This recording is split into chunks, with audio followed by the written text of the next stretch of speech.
the right framework to talk about all of this from my point of view is consciousness and its contents, right? So we have consciousness, the fact that there's something that is like to be us, right? The fact that the world and our internal experience is illuminated, that it has a qualitative character. And then there's the question of what is that qualitative character? What is it, what kinds of information do we have access to? What does it feel like to be us? How do different states of arousal change that? So you talked about fear. Yeah, I mean, fear can change a lot of things, but and various neurological deficits, or you can add drugs to the mix. You add psychedelics they radically transform the contents of consciousness. From my point of view, consciousness itself is simply the cognizance, the awareness, that is the floodlights by which any of that stuff appears, right? So consciousness doesn't change, but its contents change. And to come back to meditation for a second, many people think meditation is about changing the contents of consciousness. There's some contents you want to get rid of, like anxiety. Other contents you want to encourage, like calm and unconditional love, or some other classically pleasant pro-social emotion. And that's all fine. That's all possible. But the real wisdom of the 2,000-year-old wisdom of meditation, that really is the chewy center of the Tootsie Pop, is a recognition of what consciousness itself is always already like, regardless of the contents and the changes in contents. And this is why, we might talk about this, but this is why they're mutually compatible. Psychedelics and meditation for me are somewhat orthogonal, because psychedelics is all about making wholesale changes to the contents of consciousness. And there's some wonderful consequences of doing that. There can be some harrowing and terrifying consequences of doing that, but generally speaking, I think used wisely, they can be incredibly valuable, and the therapeutic potential there is enormous. But the crucial disjunction here is that there really is something to recognize about ordinary waking consciousness, the consciousness that's compatible with my driving a car to get here on time, right? You don't have to have the pyrotechnics of being on LSD to see to transcend the central illusion that I'm saying is the thing to be transcended, which is the sense that there is a duality between subject and object in every moment of experience. And to take it back to something you said about just all of our different modes in ordinary life, the interesting thing is I think people are constantly losing their sense of self, and they're not aware of it. And I mean, there's probably an analogy to the visual system here, which is to visual saccades, which perhaps you've spoken about at some point on your podcast. Not enough, so please. Yeah. So what happens with our, every time we move our eyes, this is called a saccade, and we do that about 3 times a second or so, just normally.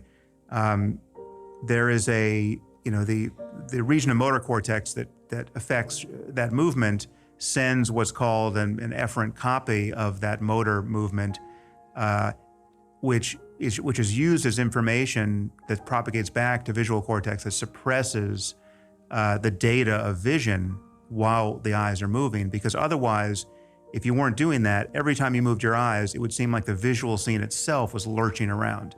And people can experience this for themselves if they just, touch one of their eyeballs on the side, not all that hard, and kind of jiggle it, and then you can roll it around, you can jiggle it from side to side. You can see that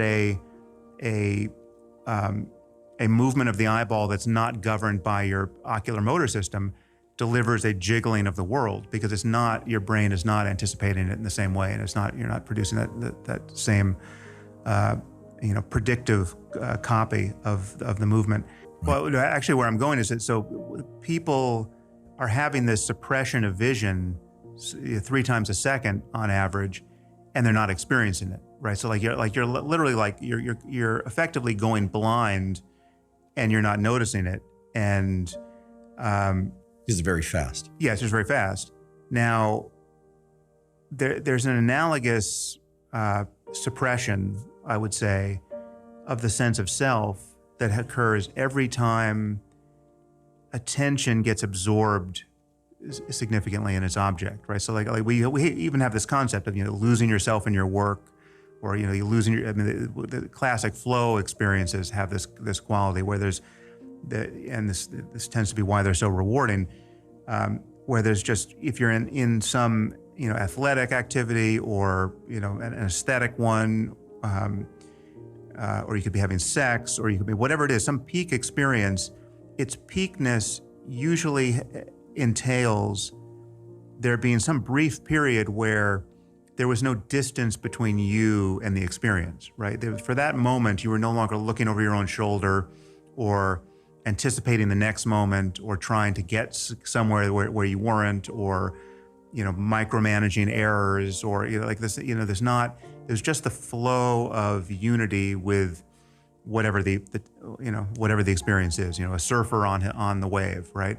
And we love those experiences. And then we are continually abstracted away from them by our thinking about them. We'll think, oh my God, that was so good, or how do I get back to that? Or, you're looking at a sunset, it's the most beautiful sunset you've ever seen, and then you're continually interrupting the experience of merely seeing it with a commentary about how amazing this is, and I wonder, what are real estate prices here? I mean, is it possible that we could move here? And like your mind is just continually narrating a conversation you're having with yourself.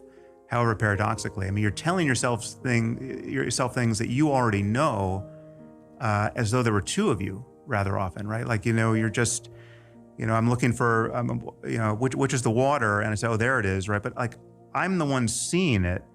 Who am I saying, oh, there it is too, as though there's someone else who needs to be informed about the thing I already saw, right? So it's there's something about our internal dialogue that is paradoxical.